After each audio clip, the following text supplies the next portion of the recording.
Irmãos e irmãs, bom dia. Hoje, primeira sexta-feira do mês de setembro, aqui nos reunimos para colher a palavra de Deus, que é do Evangelho de Lucas, capítulo 5, versículos de 33 a 39. Ouçamos. O Senhor esteja convosco.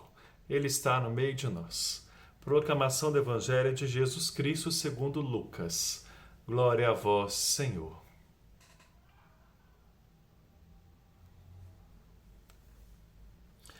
Eles disseram-lhe: os discípulos de João e os discípulos dos fariseus jejuam com frequência e fazem orações, mas os teus discípulos comem e bebem.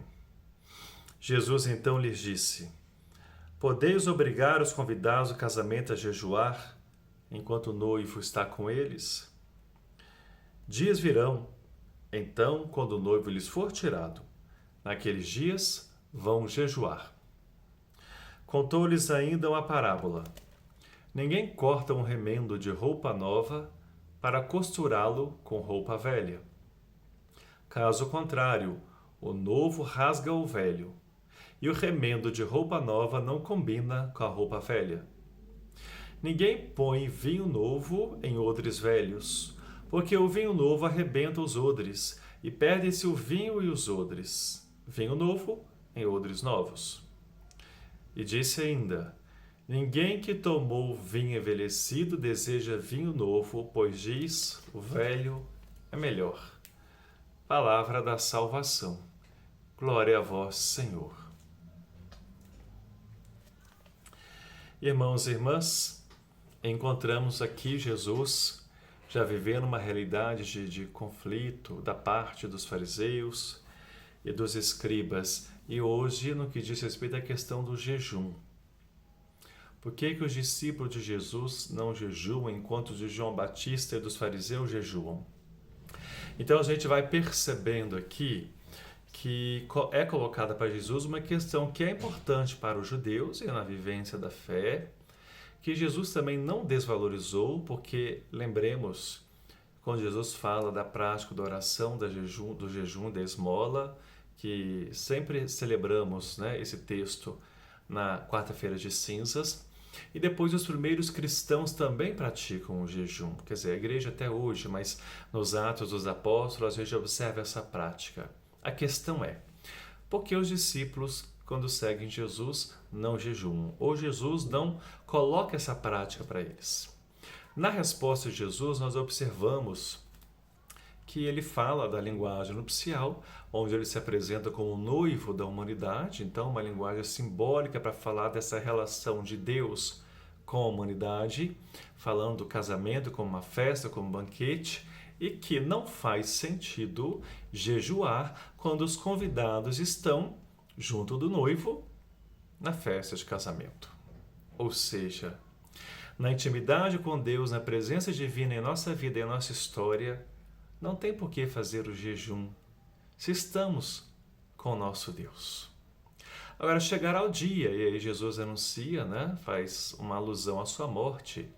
Chegará o dia em que o noivo lhe será tirado, ou seja, Jesus vai partir do meio de nós. E aí sim, eles deverão jejuar. Ou seja, a prática de jejum diz respeito a uma forma, a um exercício, melhor dizendo, que devemos cultivar no intuito de estarmos nos preparando cada vez mais para uma intimidade com Jesus, para o encontro com Jesus, para termos Jesus em nossa vida. Quando temos, como com os apóstolos, não há mais necessidade de jejum. Mas a questão não para por aí. Depois Jesus começa a falar de roupa velha, odres velhos, roupa nova, odres novos, e que não dá para remendar um com o outro ou colocar vinho novo em odre velho. O que Jesus está querendo dizer com isto? Jesus está falando do novo que ele traz para nós, ou seja, a sua missão, o reino de Deus que ele traz para nós, que vemos no início com o cristianismo nascente, em relação, Jesus compara, né, em relação ao judaísmo, que é a roupa velha, os odres velhos, ou seja, não dá para misturar uma coisa com a outra.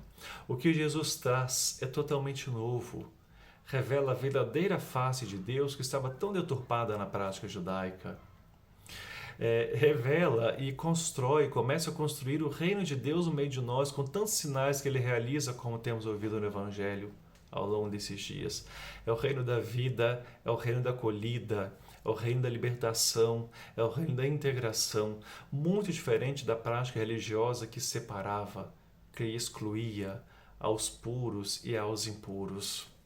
Então, Jesus diz que não dá para misturar uma coisa com a outra, ou seja, a sua novidade, o seu anúncio, o reino que ele revela para nós, não dá para ficar preso ou amarrado ou costurado, na linguagem, às práticas religiosas judaicas, porque Jesus transcende isso tudo, Deus transcende isso tudo, o reino transcende isso tudo. Por isso que não dá para misturar o novo com o velho, porque não tem como. No finalzinho Jesus fala, né? O povo diz, ninguém que tomou vinho envelhecido deseja vinho novo, pois diz, o velho é melhor.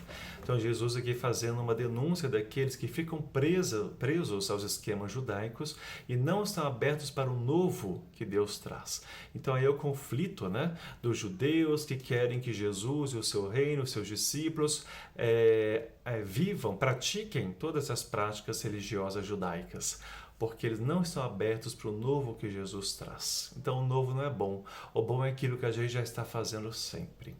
Então Jesus também denuncia isso, né? Crítica daqueles que não estão abertos à novidade do reino que ele traz para nós. Por isso, irmãos e irmãs, continuemos aprendendo sempre de Jesus a novidade do reino, porque o reino sempre tem algo novo para nós. Que a graça de Deus nos ajude a sermos autênticos discípulos de Jesus, a vivenciarmos sim a prática do jejum, que é tão necessário para a nossa libertação dos nossos egoísmos, das nossas diferenças, de tantas outras coisas que nos escravizam, que nos impedem de amar como Jesus nos ensina a amar, e que possamos mostrar para o mundo o amor de Deus, que ainda continua sendo tão novo na vida de tantas pessoas, já que o mundo é marcado por ódio, intolerância, ganância, ambição, corrupção. Então que tenhamos a coragem de testemunhar a novidade do reino de Deus no mundo. Pai nosso que estais nos céus, santificado seja o vosso nome. Venha a nós o vosso reino. Seja feita a vossa vontade, assim na terra como no céu. O pão nosso de cada dia nos dai hoje. Perdoai-nos as nossas ofensas, assim como nós perdoamos a quem nos tem ofendido, e não nos deixeis cair em tentação, mas livrai-nos do mal. Ave Maria, cheia de graça, o Senhor é convosco. Bendita sois vós entre as mulheres, bendito é o fruto do vosso ventre, Jesus. Santa Maria, Mãe de Deus, rogai por nós, pecadores, agora e na hora de nossa morte. Amém. Glória ao Pai, ao Filho e ao Espírito Santo, como era no princípio, agora e sempre. Amém. O Senhor esteja convosco, Ele está no meio de nós. Que nosso Deus te abençoe, em nome do Pai, do Filho e do Espírito Santo. Amém. Um abraço fraterno. Fique com Deus.